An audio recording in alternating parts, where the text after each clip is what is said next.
أعوذ بالله من الشيطان الرجيم. بسم الله الرحمن الرحيم. أولم يسيروا في الأرض فينظروا كيف كان عاقبة الذين كانوا من قبلهم كانوا هم أشد منهم قوة وآثارا في الأرض فأخذهم الله بذنوبهم وما كان لهم من الله من واق.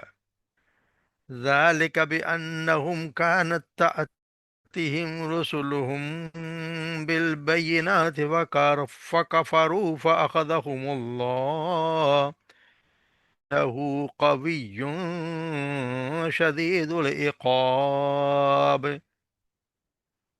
ولقد أرسلنا موسى بآياتنا وسلطان مبين إلى فرعون وهامان وقارون فقالوا ساحر كذاب. فلما جاءهم بالحق من عندنا قالوا اقتلوا أبناء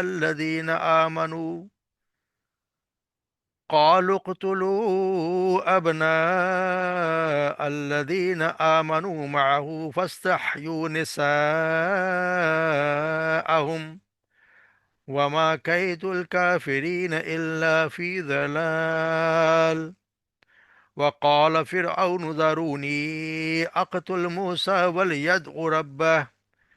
إني أخاف أن يبدل دينكم أو أن يدخل في الأرض الفساد. وقال موسى إني عذت بربي وربكم من كل متكبر لا يؤمن بيوم الحساب.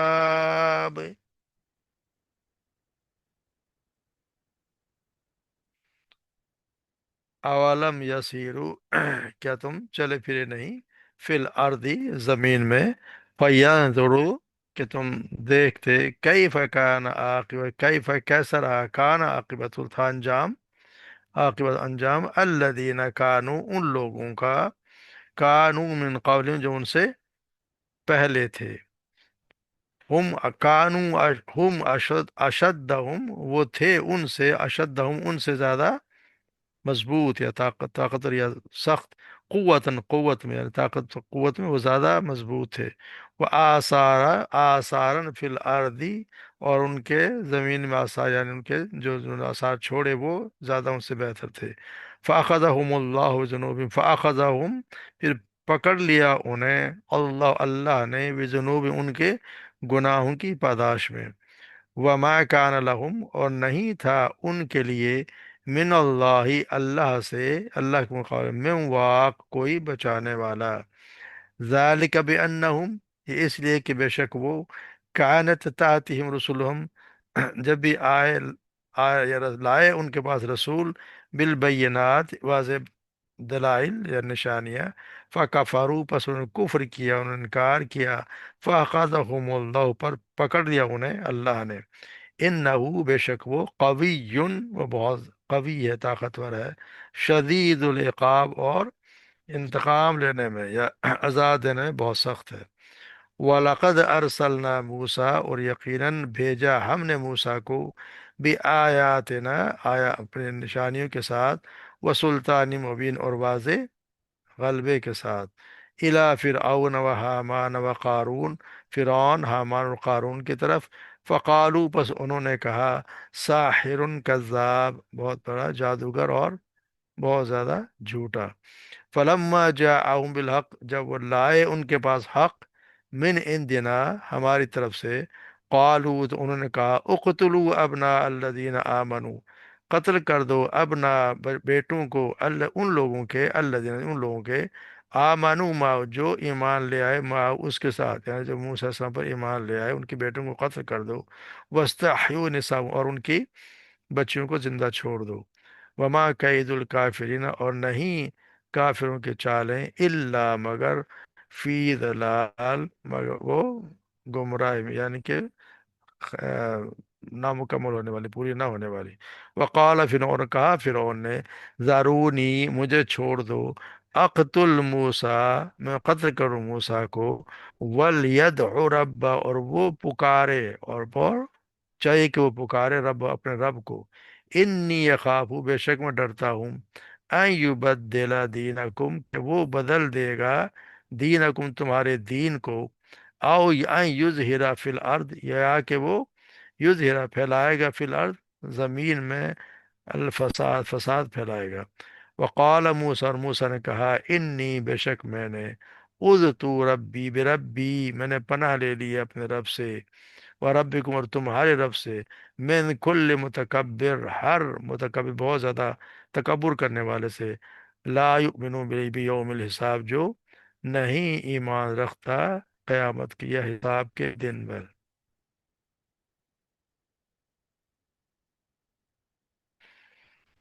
تو یہاں جیسے ہم پچھلے آیات میں پڑھ آئے ہیں کہ اللہ تبارک و تعالیٰ نے کافروں کو دکھایا ان کا انجام آخرت میں کیا ہونا ہے، تو یہاں اللہ تبارک و تعالیٰ ان کو سمجھا رہے ہیں زمین کے بارے، یا زمین پہ جو عذاب سے ڈرایا جا رہا ہے، جو دنیا میں عذاب آ جاتا ہے ان لوگوں سے، ان کو کہا یہ جا رہا ہے کہ تم لوگ کیا چلے پھرے نہیں ہو، کبھی دیکھے نہیں کہ جو قومیں تمہارے آس پاس تھیں جنہوں نے انبیاء کو جھٹلایا، تو ان کو انبیاء کرام کو جھٹلانے کے جرم میں وہ کس سے ہلاک کر دی گئیں، اور وہ آپ تم لوگوں سے زیادہ طاقت میں بھی سخت تھیں، اور ان کے وہ بہت زیادہ آثار، ان کے ابھی بھی آثار ان کے اگر آپ دیکھیں تو ابھی بھی، کیونکہ ان کے قریب یہ لوگ ہم جیسے بہت مرتبہ پڑھ آئے ہیں کہ یہ اس جگہ سے گزرا کرتے تھے، ان کے آثار قدیمہ جن کو کہتے ہیں ابھی بھی موجود ہیں سعودی عرب میں، ابھی بھی مدینہ منورہ سے اگر آپ طائف کی طرف، اپنا تبوک کی طرف جائیں تو راستے میں آثار صالح علیہ السلام کے، ان کے قوم کے بھی آثار ہیں، اور بھی وہاں پہ ان کے آثار ہیں، تو ان کو اہم آپ چلے پھرتے ہیں کہ ان کو دیکھ رہے تھے ان کا انجام کیا ہوا، وہ کتنی زبردست قومیں تھیں، پہاڑ کاٹ کاٹ کے وہ بنایا کرتے تھے، اس زمانے میں ان کی کیا ٹیکنالوجی تھی کہ پہاڑ کاٹ کاٹ کے خوبصورت گھر بنایا کرتے تھے، نقش و نگار بناتے تھے، اس زمانے میں انہوں نے پانی پہ بند بنائے ہوئے تھے، کیا کچھ نہیں تھا ان کے پاس، جو انہیں آثار چھوڑے وہ تم سے کہیں زیادہ ہیں، تو تمہیں ڈرنا چاہیے کہ جب اللہ تبارک و تعالیٰ نے ان لوگوں کو ان کی گناہوں کی پاداش میں پکڑ لیا، ان کو تباہ و برباد کر دیا، تو تمہارے ساتھ بھی یہی ہو سکتا ہے، جو تم بھی اگر رسولوں کو جھٹلاؤ گے، ان کا وجہ سی یہ تھی کہ وہ رسولوں کو جھٹلایا کرتے تھے، تو جب ان کو رسولوں کو جھٹلاتے ہیں تو پھر ان کے ساتھ یہی آتا ہے، اور پھر اللہ تبارک و تعالیٰ، جو اللہ تبارک و تعالیٰ کی پکڑ آتی ہے ان کے گناہوں کی بنا پر، تو ما کان لہ من اللہ میں، تو اللہ تبارک و تعالیٰ کے مقابلے کو ان کو بچانے والا کوئی نہیں ہوتا، یعنی اس میں ان کو کوئی بھی بچانے والا نہیں ہوگا، جب ایسے ہوگا کہ جب ان لوگوں پر اللہ کا عذاب آئے تو انہیں بھی کوئی نہیں بچا سکے گا، تم پر آئے گا تو تمہیں بھی کوئی نہیں بچا سکے گا، انہیں کوئی نہیں بچائے تمہیں بھی کوئی نہیں بچائے گا، تو یہ اللہ تبارک و تعالیٰ اس کی وجہ یہ بتاتے ہیں کہ یہ لیکن ہوا یہ کہ جب ظاہر کا بیان نہ کہا تھا رسولوں میں بینا، جب بھی ان کے پاس رسول آئے واضح نشانیوں کے ساتھ، جب بھی یہ اللہ کے رسول ان کے ساتھ واضح دلائل نشانیاں لے کر آئے، یعنی بے ناس مراد تین قسم کی چیزیں، ایک تو ایسی نمایاں علامات اور نشانیاں جو ان کے اللہ تبارک و تعالیٰ کی طرف سے معمور ہونے پر گواہی دیتی ہیں، کہ صاف پتہ چلتا ہے کہ ہاں یہ اس کے خود کے نہیں، اللہ تبارک و تعالیٰ اس کو دی گئی ہیں، اور دوسرا یہ کہ ایسی روشن دلیلیں جو ان کی پیش کردہ تعلیم کے حق ہونے کا ثبوت دے رہے ہیں کہ یہ جو تعلیم ہمیں دے رہے ہیں وہ یقیناً حق ہے۔ تیسرے کہ زندگی کے مسائل اور معاملات کے متعلق ایسی واضح ہدایات جنہیں دیکھ کر ہر بھی کوئی بھی معقول انسان یہ سمجھ سکتا ہے کہ ایسی پاکیزہ تعلیم کوئی جھوٹا شخص یا کوئی خود غرض انسان دے نہیں سکتا، یہ اللہ تبارک و تعالیٰ کی طرف سے ہی ہے، مگر جب بھی یہ ایسی چیزیں لے کے آئے، فقا فاروق فاقہ، تو انہوں نے ان کو جھٹلا دیا، جب بھی وہ ایسی چیز لائے تو انہوں نے ان کو جھٹلا دیا، اور پھر ہوا کیا، اللہ تبارک و تعالیٰ نے پکڑ لیا، کیونکہ اللہ تبارک و تعالیٰ تو ہے ہی قوی، وہ تو بہت قوت والا ہے، اور سزا دینے میں بہت سخت ہے، جب اس کی بات نہیں مانی جاتی اور ایک وقت تک ڈھیل دیتا ہے تو بالکل ہی پانی سر سے گزر جائے، تو پھر اللہ تبارک و تعالیٰ کی طرف سے ایسی پکڑ آتی ہے کہ جس سے کوئی بچنے کا کوئی امکان ہی نہیں ہوتا، پھر اللہ تبارک و تعالیٰ جہاں بھی چھپ جاؤ پھر اس کو ڈھونڈ لیتے ہیں اس کو عذاب۔ پھر اللہ تبارک و تعالیٰ یہاں مثال دے، وَلَقَدْ أَرْسَلْنَا مُوسَىٰ بِآيَاتِنَا وَسُلْطَانٍ مُبِينٍ، موسیٰ علیہ السلام کی مثال یہاں دی جا رہی ہے، کیونکہ یہاں پچھلے آیات میں جیسے ہم پڑھا ہے کہ انبیاء کرام کو جھٹلانے والے قوموں کے انجام کا ذکر ہے، تو جہاں موجودہ جھٹلانے والوں کے لیے عبرت اور ڈرانے کا سامان ہے، وہ آپ صلی اللہ علیہ وسلم اور ایمان لانے والوں کے لیے تسلی اور بشارت بھی ہے۔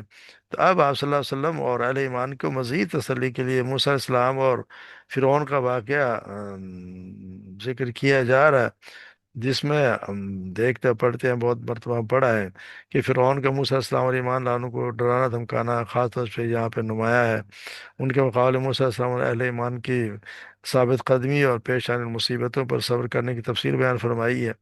ساتھ ہی فرعون اور اس کے ساتھیوں کے عبرت انجام بھی اللہ تبارک و تعالیٰ نے بتا دیا۔ تو مقصد یہ ہے کہ آپ صلی اللہ علیہ وسلم کو حوصلہ دلانا ہے کہ آپ ان کفار کے جھٹلانے کی فکر نہ کریں، یہ جھٹلانے آپ فکر مند نہ ہوں۔ آج کل موسیٰ علیہ السلام کی طرح آپ بھی کامیاب ہوں گے، میری عدد آپ میری مدد جو آپ کے ساتھ ہے۔ یعنی وہ بھی تو کتنا، انہوں نے کتنا فرعون نے قوم کو تنگ کیا، لہٰذا سے بتایا جائے وَلَقَدْ أَرْسَلْنَا مُوسَىٰ بِآيَاتِنَا، ہم نے موسیٰ کو واضح نشانیوں کے ساتھ بھیجا، اور سلطان اور واضح غلبے کے ساتھ بھیجا۔ یعنی ایسی ایسی نشانیاں جن کے کوئی جھٹلانے کو ان کو صاف نظر آتے تھے کہ یہ اللہ تبارک و تعالیٰ کی طرف سے ہی ہیں۔ کتنی نشان، جیسے ہم کہہ سکتے ہیں ان کی جو 9 نشانیاں تھیں، ان جو معجزات تھے ان کے متعلق کہا جا رہا ہے۔ اور سلطان مبین سے واضح کہنا چاہیے کہ واضح روب و دبدبا، یا اس کے یا پھر جیسے ترجمہ یہ بھی کہ سند معموریت، اللہ تبارک و تعالیٰ کی طرف سے سند معموریت کے ساتھ ان کو بھیجا گیا۔ تو یہ کتنا ان کے نئے رعب ان کے کتنا تھا کہ ان کے مقابلے میں واضح غلبہ، کہ وہ اور کس کے طرف الا فرعون و حامان و قارون۔ فرعون کے جیسے ہم سب جانتے ہیں کہ مصر کے اس زمانے میں بادشاہ کا نام لقب ہوا کرتا تھا، حامان اس کا وزیر تھا، اور قارون بہت بڑا سرمایہ دار، بہت بڑا مالدار آدمی تھا، مگر منافق تھا۔ وہ اصل میں تو موسیٰ علیہ السلام کی قوم سے تھا، مگر فرعون کا ساتھی تھا۔ تو یہاں اصل میں تو موسیٰ علیہ السلام سب کے لیے بھی، ساری قوم کے لیے بھیجے گئے تھے، مگر یہاں خاص طور پر ان 3 لوگوں کا ذکر اس لیے کیا گیا ہے کہ زیادہ تر سازشیں کرنے والے یہ قوم کے سردار ہی تھے، یہ پیش پیش تھے، اور سارے باقی لوگ تو ان کے پیروکار تھے، انہیں کو مانا کرتے تھے۔ تو اس لیے ان کو متعلق کہا گیا کہ جب ہم نے ان کی طرف بھیجا تو پھر وہ کیا ہوا، صاحب انہوں نے کہا کیا ساحر کذاب، حالانکہ واضح دلائل انہوں نے دیکھ بھی لیے کہ موسیٰ علیہ السلام کتنے واضح دلائل کے ساتھ آئے، کیونکہ عصا اور جو ید بیضا تھا ان کے پاس اس کا کوئی جواب تھا ہی نہیں۔ موسیٰ علیہ السلام کے حق ہونے کی یقین کے باوجود ضد اور عناد کے انہوں نے صاف انکار کر دیا، اور اپنے قوم کو دھوکہ دینے کے لیے انہوں نے معجزوں کو جو خود دیکھ چکے اور جادو، ان کو جادو قرار دے دے، موسیٰ علیہ السلام کو جادوگر اور کذاب کہہ دیا، ورنہ وہ خود جانتے تھے کہ موسیٰ علیہ السلام کو جادوگر نہ کو جھوٹے ہیں، کیونکہ فرعون کے ملک میں جادوگر تو بہت زیادہ تھے، کہ ان کے زمانے میں تو تھے ہی جادوگر، اور وہ کربر کسی جادوگر کے کرنے سے یہ نہیں ہوتا کہ کوئی لاٹھی جو ہے وہ خود بخود جو ہے وہ واقعی اژدہا بن جائے، یا کوئی ایسا کہ قحط کہ اللہ تبارک و تعالیٰ دعا کرے اور سارے ملک میں قحط پڑ جائے، اور ایک ہی بات میں اگر دوبارہ دعا کر دے کہ قحط کو ہٹا دے تو اللہ تبارک و بارشیں برسا دے، تو ایسا تو ممکن ہی نہیں ہے۔ یا پھر ایک ہی وقت میں سارے ملک میں جو مینڈکوں کی بارش ہو جائے، مینڈک کے مینڈک ہر طرف آ جائیں، خون ہی آ جائے، تو ممکن نہیں ہے۔ مگر یہ سب جانتے تھے، مگر جاننے کے باوجود بھی قوم کو صرف دھوکہ دینے کے لیے، قوم کو دھوکہ دینے کے لیے کہ کہہ رہے ہیں کہ جی یہ جادوگر ہیں۔ تو حالانکہ اگر دیکھیں جب وہ آگے حق کے ساتھ، اور پھر سلطان مبین، جیسے ہم نے اس کو چھوڑا ہے، سلطان مبین سے ہے کہ جو واضح غلبے کے ساتھ، جیسے ہم خود دیکھتے ہیں کہ اگر یہاں بھی اگر دیکھیں حق، اگر آپ دیکھ جیسے آگے آ رہا ہے حق کے لما جاؤں الحق، جب ان کو حق آ گیا دینا حق، کیا جواب ہے؟ خود دیکھتے ہیں کہ ہم دیکھتے ہیں کہ جو قصہ موسیٰ علیہ السلام کا قرآن میں بیان ہوا ہے، اس سے تو صاف نظر آتا ہے کہ وہ ایسی ایسی علامات تھی جو اللہ کی طرف سے معموریت کی صنعت تھی ان کے لیے۔ پہلی بات تو یہ ہے کہ یہ کتنی عجیب سی بات تھی کہ ایک شخص کچھ سالوں کے پہلے فرعون کی قوم کے ایک آدمی ان کے ہاتھ سے قتل ہو گیا، ملک سے فرار ہو گئے، ڈر کے وہاں سے فرار ہو گئے، جس کے وہاں تو گرفتاری کے وارنٹ نکلے ہوئے ہیں۔ پھر اچانک وہ شخص ایک لاٹھی لیے ہوئے سیدھا فرعون کے دربار میں چلا آتا ہے، اور دھڑلے کے ساتھ بادشاہ اور جو اس کے دربار کے اہلیان جتنے بھی آیان سلطنت ہیں ان کو مخاطب کر کے دعوت دیتا ہے کہ اسے اللہ رب العالمین کا نمائندہ تسلیم کر لیا جائے، اور اس کی ہدایت پر عمل کریں، مگر کسی کو بھی اس پر ہاتھ ڈالنے کی ضرورت نہیں ہوتی. کتنا بڑا مقام ہے کہ ایک آدمی کھڑا ہوا ہے آج بھائی، اس کو کسی کی ہمت نہیں ہے کہ اس پہ کوئی ہاتھ ڈال دے، اس کو گرفتار کر لے. حالانکہ موسیٰ علیہ السلام کی قوم میں تو کوئی دم کم تھا ہی نہیں، وہ تو اتنے پسے ہوئے تھے کہ اگر گرفتار بھی کر لیتے تو کیا ہوتا، کوئی احتجاج کرنے والا بھی نہیں تھا. کچھ بھی نہیں ہو رہا، اگر ساتھ کر بھی لیتے تو کیا ہوتا، کوئی فرعون نے سب کو دبا کے رکھا ہوا تھا. مگر کسی میں ان میں اس کی حالت نہ ہوئی، کیونکہ انہوں نے صاف پتہ چلا کہ جب وہ آپ صلی اللہ علیہ وسلم، یعنی کہ آپ حضرت موسیٰ علیہ السلام کی آمد پر ہی اتنے مرعوب ہو گئے تھے کہ پہلی نظر میں انہیں محسوس ہو گیا کہ شخص کسی اور ہی طاقت کے بل بوتے پر آیا ہے. پھر انہوں نے جو پے در پہ معجزے اپنے ہاتھ سے دکھائے، تو ان کے یقین دلانے کے لیے کافی تھا کہ جادو کا نہیں، اللہ کی طرف سے کوئی اس کی طاقت کا کرشمہ ہے. تو ممکن نہیں. اور پھر جادوگروں کو تو خود وہ جادوگر تو جب مقابلے میں آئے تو خود وہ موسیٰ صاحب ایمان لے آئے. وہ خود یہ دیکھ چکے ہیں کہ جادوگروں کا کیا حال ہوا. اس کے باوجود قوم کو ورگلانے کے لیے قوم کو بیوقوف کہتے قارون کے فقالوا ساحر، کہتے یہ تو جھوٹا ہے اور قذاب بھی ہے اور جادوگر بھی ہے. مگر کیا ہوا، جب آ گیا ان کے پاس حق، تو انہوں نے کیا، قالوا اقتلوا ابناء الذین آمنوا معه، تو پھر انہوں نے کہا کہ پھر ان پہ اور ان کے اور سختیاں کرو، جو لوگ ایمان لائے ہیں ان کو پکڑو اور ان کی اولاد کو قتل کر دو. حالانکہ اولاد کو قتل تو پہلے بھی کیا کرتے تھے، مگر بیچ میں انہوں نے شاید بند کر دیا تھا. اور انہوں نے اسی لیے یہ اب یہاں پہ پھر وہ ان کا یہ اپنا ظلم پھر شروع کرنے لگے ہیں کہ ان لوگ جو ایمان لائے تھا کہ ان کو متنفر کیا جائے، اب ان کو ڈرایا جائے اور ان کی بچیوں کو چھوڑ دو، ان کے بیٹوں کو قتل کر دو. وما کید الکافرین الا فی ضلال. مگر ہوا کیا، اللہ تبارک انہوں نے تو کوشش کر لی پوری، مگر اس سے پتہ چلتا ہے کہ شاید وہ اب اس کام کو کر نہ سکا. یہ قید الکافرین سے مراد یہی ہے کہ ان کے کافروں میں جو چال بھی تھی کہ جو گمراہی اور ظلم و جور اور مخالفت ہی کہ حق کی راہ میں تھی، تو یہ حق واضح ہونے اور دلوں میں قائل ہو جانے کے بعد اپنی ضد پر بڑھتے ہی چلے گئے. اور صداقت و نجات دکھانے انہوں نے کوئی ذلیل سے ذلیل حرکت بھی چھوڑی نہیں. وہ بڑی کوششیں کی مگر وہ ساری اکارت گئیں. تو یہاں بھی شاید انہوں نے قتل کرنا چاہا، مگر اتنا وہ ڈرے بھی اور بے پے در پہ وہ اتنے الجھے کہ ہم دیکھتے ہیں کہ کتنے وہاں پہ قحط ہی پڑ گیا، ادھر سے مینڈکوں کی بارش ہو گئی اور بھی عذاب آتے رہے. اور کتنے مشکل سے آج وہ سب کچھ اسی وجہ سے ہوا کہ پھر وہ سب کچھ بھول بھال گئے، اس میں وہ اپنے ارادہ پورا کر نہ سکے، یعنی اپنے منصوبے میں ناکام رہے. کیونکہ سارا طوفان بھی آ گیا، مینڈک جتنے بھی معجزات پڑا ہے سب ہو گئے. پھر آخر ہوا کیا کہ سمندر میں اللہ تعالیٰ نے ان کو غرق کر دیا، غرق کر دیا.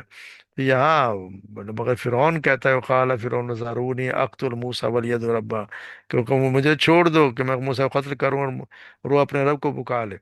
یہاں یعنی کہ یہ بھی ایک دھوکہ دینے والی بات ہے. یعنی وہ کس نے پکڑا ہوا تھا اس کو، یہاں پہ وہ ظاہر کرا جیسے مجھے لوگوں نے روکا ہوا ہے، یعنی میرے کوئی درباریوں نے مجھے روکا ہوا ہے. کہ حالانکہ وہ ڈر خود اس کے خود کے ڈر کے وہ رکا ہوا ہے، مگر ہاں وہ لوگوں سے یہ کہہ رہا ہے کہ مجھے چھوڑ دو، مجھے مجھے قتل کرنے، موسیٰ کو قتل کر دوں، وہ اپنے رب کو بلا لے. یعنی سب اپنی خوف، اندر سے خوف اور لوگوں کو بیوقوف بنا کے ایسی ایسی باتیں کر رہا ہے. انی اخاف ان یبدل دین، اور وہ کہہ رہا ہے کہ مجھے ڈر ہے کہ میں تمہارے دین کو بدل دے گا، یعنی کہ تمہارے نظام میں جو نظام ہے تمہاری حکومت کا، اس کو یہ بدل دے گا. اصل میں اس کو خوف یہ ہے کہ ڈر تو اس کو خود اپنے طرف سے ہے، مگر قوم کو یہ ڈر رہا ہے کہ اگر میں چلا گیا تو تمہارا یہ تو نظام ہی بدل کے رکھ دے گا. یعنی اس کو اندازہ لگائیں کہ وہ ہر جو بھی آتا ہے بندہ، ڈکٹیٹر کہہ دیں یا کوئی اپنی مرضی سے کوئی ایسا ہوگا تو ہمیشہ یہی کہتا ہے کہ تمہارے مفاد میں ہے، کہ میرا رہنا تمہارے مفاد میں ہے. تو یہاں بھی یہی کہا جا رہا ہے، کہہ رہا یہی ہے کہ مجھے چھوڑ دو، اور ورنہ یہ تمہارے اگر یہ آ گیا تو اس نے تمہارے نظام کو، نظام حکومت کو بدل دے گا، سب کچھ سب کچھ جس میں آج تم ہو، تمہاری ثقافت بدل دے گا. اصل میں تو اس کو ڈر یہی ہے کہ میری اگر میں پکڑا گیا یا میرا کوئی بدل دے گا تو دین کا مطلب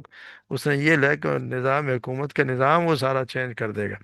اور حالانکہ کون سا ایک طرف کرا جادوگر ہے، کون سا جادوگر ہے جو کسی کی حکومت کو تب جادو کے زور سے کسی کی حکومت بدل دے. یا پھر کہہ رہے ایوز ہے فی الارض، یا کم سے کم یہ کہ فساد برپا کر دے گا. یعنی اگر اس کی کچھ لوگ بات مان لیں گے، کچھ نہیں مانیں گے، تو آپس میں فساد پڑ جائے گا، لڑائی جھگڑے شروع ہو جائیں گے. تو یہ کم سے کم اگر دین پورا نظام نہ بدل سکا تو فساد ضرور کر دے گا. اور پھر کرے گا اپنے رب کو یہ پکار لے. تو اللہ موسیٰ سے کہا کہ قال موسیٰ انی عذت بربی و ربکم، پناہ میں آتا ہوں اپنے رب، میں نے پناہ لے لی ہے تمہارے مقابلے میں اپنے رب کی، یعنی میں نے اللہ سے توبہ کر لی ہے، یعنی اللہ سے تمہارے مقابلے میں اللہ کی پناہ میں آ گیا ہوں۔ تو کہ یعنی کہ جو بھی کام اگر کوئی ایسا کرے، دشمن کا معاملہ ہو، تو ہر شخص کو یہ چاہے کہ پھر اللہ کی پناہ میں آ جائے، کیونکہ خاص بندوں کا یہی شیوا ہوتا ہے کہ وہ دشمن سے بچنے کا رب کی پناہ طلب کر دیتے ہیں۔ اللہ کے آپ صلی اللہ علیہ وسلم نے بھی جب کسی قوم پر حملے کا ڈر ہوتا تو اللہ تبارک سے یہ دعا کیا کرتے تھے: اللہم انا نجعلک فی نحورہم ونعوذ بک من شرورہم، کہ اللہ میں تجھے ان کے ہم تجھے ان کے مقابلے میں کرتے ہیں اور ان کی شرارتوں سے تیری پناہ مانگتے ہیں۔ تو یہاں بھی یہ ایک انہوں نے کہا کہ یہی کہہ رہے ہیں کہ ہمیں نے پناہ لے لی اپنے رب کی، یہ تم اور اپنے قوم سے بھی کہا کہ تمہارے رب کی بھی، یعنی تم بھی اپنے رب کی پناہ میں آ جاؤ، اور کس من کل متکبر، اور ہر متکبر سے، صرف فرعون سے نہیں، اس کے ہر متکبر شر سے پناہ مانگ لی۔ اسے پتہ چلتا ہے کہ دعا جو ہے نا وسعت اس میں ہونی چاہیے، جہاں میں نے کھل کے دعا مانگے، ایک ایک کیوں، ہر متکبر جو بھی تکبر کرنے والا اللہ تبارک و تعالیٰ کی، اسی سے پناہ مانگ لے، کیونکہ اس سے ہر دشمن سے پناہ کی درخواست آ گئی۔ اس میں پھر چاہے وہ دشمن کھلا ہوا ہے چاہے مخفی جو بھی ہو، اور پھر ہے کون لا یؤمن بیوم الحساب، وہ شخص سے جو کیونکہ ہمیں پتہ ہے ظلم و ناحق قتل یا زیادتی تو وہی کرتا ہے جو متکبر ہو، یعنی وہ حق کا انکار کرتا ہو، لوگوں کو حقیر جانتا ہو۔ تو تکبر والے تو نہیں، تکبر تو ہے ہی یہ کہ لوگوں کو حق کو